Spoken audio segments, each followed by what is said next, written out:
పెరిగిపోతున్న petrol diesel ధరలకు నిరసనగా ఏఐసీసీ పిలుపు మేరకు ఈరోజు కాంగ్రెస్ పార్టీ ఆధ్వర్యంలో ఇందిరా పార్క్ దగ్గర ధర్నా చేపట్టారు। ఈ నేపథ్యంలో కాంగ్రెస్ నాయకులను పోలీసులు ఎక్కడికక్కడ అరెస్ట్ చేశారు। అయినప్పటికీ ఇక్కడికి మనతో పాటు ఉన్నారు షబీరాల్ గారు, ఇక్కడ చేరుకున్నారు। మనతో మాట్లాడారు షబీరాల్ గారు, వారితో మాట్లాడి చెప్తాం। సార్, ఈ రోజు మీరు పిలుపునిచ్చారు కదా దేశంలో రోజు పెరిగిపోతున్న పెట్రోల్ ధరల నిరసనగా, ఈ నేపథ్యంలో మీ కాంగ్రెస్ పార్టీ నాయకులు పోలీసులు ఎక్కడికక్కడ అరెస్ట్ చేస్తున్నారు కదా, దీనిపైన మీరు ఏమంటారు?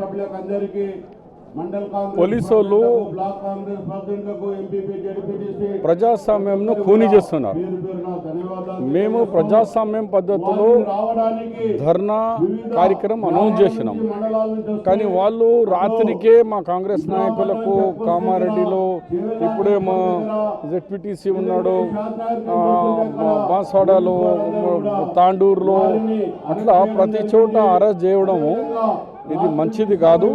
పోలీసు వాళ్ళకి చెప్తున్నా, ఇంత చెంచాగిరి చేయకండి, మీరు బాగుండదు।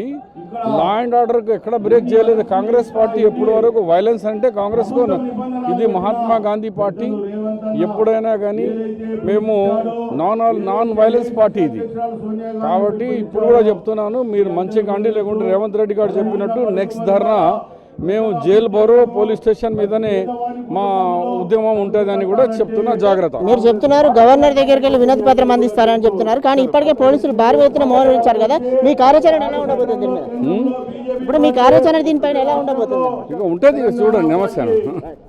ఇది షబీరాల్ గారు చెప్తున్నారు ఏంటంటే, ఎప్పటికైనా ఇప్పుడు పోలీసులు ఎక్కడికక్కడ అరెస్ట్ చేస్తున్నప్పటికీ మేము శాంతియుతంగా నిరసన చేపడుతున్నామని, అయినప్పటికీ కూడా ఆ పోలీసులు నియంత్రిత ధోరణితో వ్యవహరిస్తున్నారని చెప్పి అన్నారు।